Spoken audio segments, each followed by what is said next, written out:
So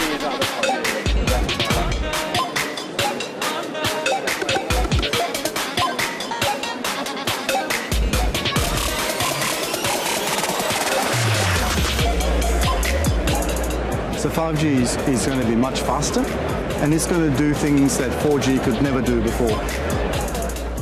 As one of the most aggressive spruikers of 5G technology, Telstra is staking a big claim in the mobile technology's future. We're a firm believer that there's an advantage in being the first mover.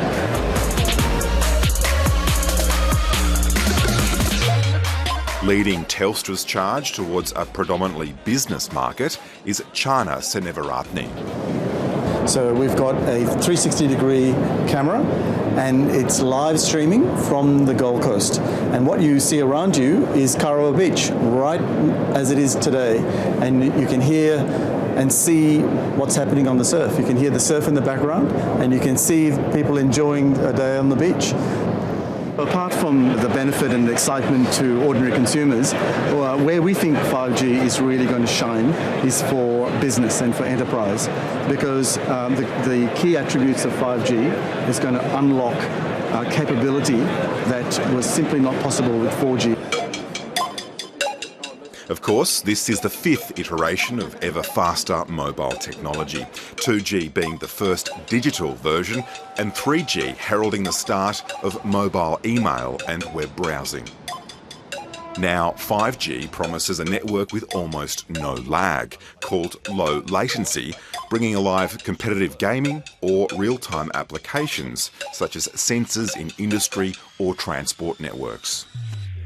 David Kennedy is a consultant to most of the major telcos in our region. These are what we call massive machine-type communications, where we can connect up the transport grid, the electricity grid, control it, sense it much more accurately and in real time, and in doing so become much more efficient.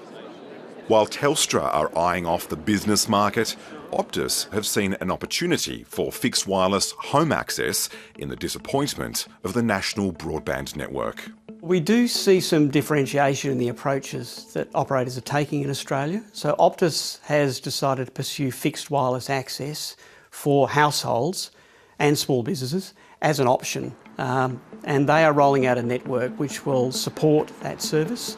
They already have devices in the market now.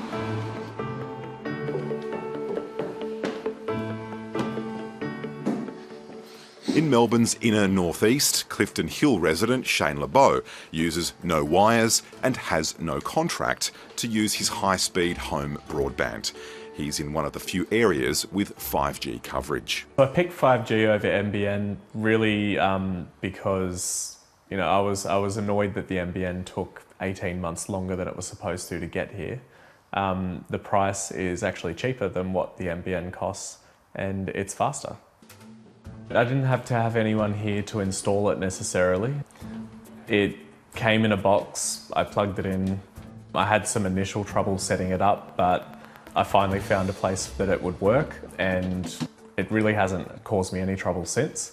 I get 4 or 5 times what most people get on NBN, so I'm pretty happy with it. The one catch is you must be in metropolitan areas with 5G coverage. Yeah, I think about 46, 47. Shane's neighbours are now on the NBN, albeit on slower plans, but the comparative speeds are vastly different. I don't think many people realise that 5G can be an internet alternative. You see a lot of advertisements for mobiles, but you don't see a lot of advertisements for home broadband. I think if you live in a coverage area and you've got windows where you can sit the modem, then it is an alternative, and it actually works really great.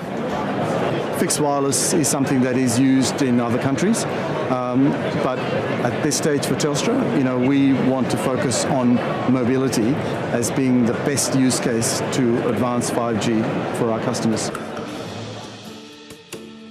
Where we think 5G will have an impact on the NBN is in areas where the NBN network is weakest. So fibre to the node areas, some fixed wireless access, depending on when 5G arrives in some of those rural areas. But we don't expect to see a big impact on a national basis. It's in these particular areas that we think 5G will actually take business from NBN. 5G will not make 4G redundant overnight. One side effect of the introduction of 5G is a better performing 4G network. One of the effects we saw in Korea with 5G rolling out is that a lot of early adopters in the Korean market got 5G handsets very quickly. And what we actually saw then was a boost in 4G network performance because all of the heavy users had moved off onto the 5G network. For now, the telcos are keen to showcase potential and the promise of 5G. So this is just a fun example. We're driving a car and the car has got a 5G phone on top of it, and it's being driven by somebody who can't see the car itself. They're basically operating non-line of sight. But this could be a mining dump truck, you know, working in Western Australia.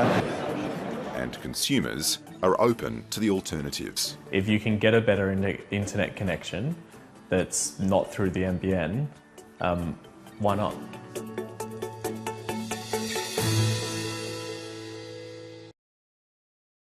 Hi, I'm Lee Sales. Thanks for watching this story. If you'd like to watch more of 730's stories, they are on the left of your screen.